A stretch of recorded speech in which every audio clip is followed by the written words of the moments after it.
तीन जन अपराधी की जहाँ कहुच्छी धरा जाइए सरेंडर करा जाइए किंतु गणमाध्यम जो मान को देखा जाइतिला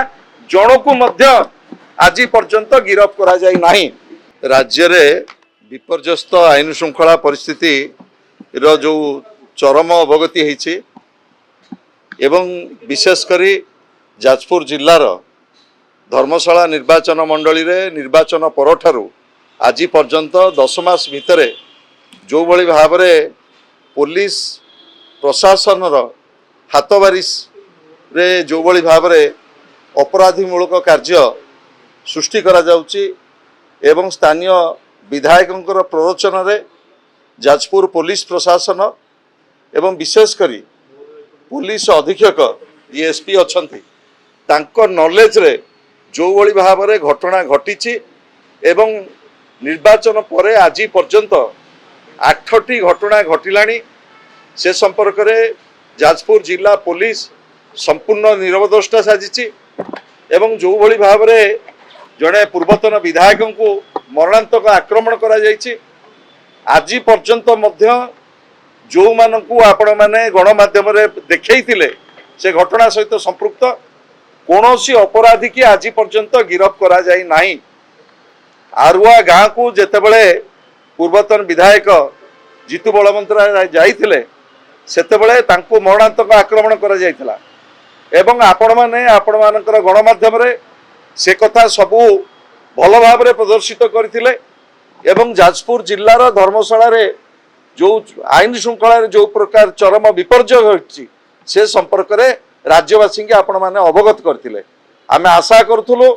जे निश्चित भाव में पूर्वतन मुख्यमंत्री विरोधी दल नेता श्रीयुत नवीन पट्टनायक जेतेबेले उद्वेग प्रकाश कले जे धर्मशाला रे एभली घटना को निंदा कले आमे आशा करूथुलु निश्चित भाव में जिला पुलिस प्रशासन गोटे दृढ़ दृष्टांतमूलक कार्यानुष्ठान नव अपराधी मान विरुद्ध रे किंतु दुर्भाग्यर कथा जाजपुर जी एसपी अच्छी से ना ता उपरे कौनसी पदक्षेप नेले ना जो आईआईसी एसडीपीओ माने अच्छी तांको निर्देश देले ता उपरे कार्यानुष्ठान नवा पाई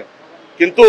3 जन अपराधी की जहाँ कहुच्छी धरा जाइए बोली तांको सरेंडर करा जाइए किंतु गणमाध्यम जो मान को देखा जाइतिला जन को मध्य आज पर्यंत गिरफ करा जाई नाही। आज जाजपुर जिला पुलिस प्रशासन एभली आभिमुख्य विरुद्ध रे विशेषकर एसपी एभली आभिमुख्य विरुद्ध रे आज पुलिस महानिर्देशक डीजी को आज डीजी महोदय को आज आम भेटीचु विजु जनता दल तरफ आम तरफ मान्यवर विधायक माने दलर नेतृमंडली आम भेटिकी राज्य रे विपर्यस्त आईन श्रृंखला एवं विशेषकर जाजपुर जिले में जो भली भाव में धर्मशाला रे 8टी घटना घटिला पर मध्य एसपी आभिमुख्य को आम निंदा करने सहित डीजी महोदय को अनुरोध करचु एवं दाबी पत्र देचु तुरंत ए बाबद रे दृढ़ कार्यानुष्ठान ग्रहण करा जाऊ एवं आम आशा रखुचु एवं भरोसा रखीचु डीजी महोदय को ऊपर निश्चित भाव में दृढ़ कार्यानुष्ठान निया जिवो ए घटनार गोटे लॉजिकल एंड को निया जिवो एवं आउ 15 दिन परे कौन कार्यानुष्ठान जाजपुर जिला प्रशासन नौची पुलिस प्रशासन ताको अनुधान कला परे आमे परवर्ती कार्यक्रम घोषणा करिवु। जदि आपनको आम भिडियोटी भल लागिला तेबे आम चैनल को लाइक शेयर और सब्सक्राइब करबा को जमा भी भूलंतु नहीं।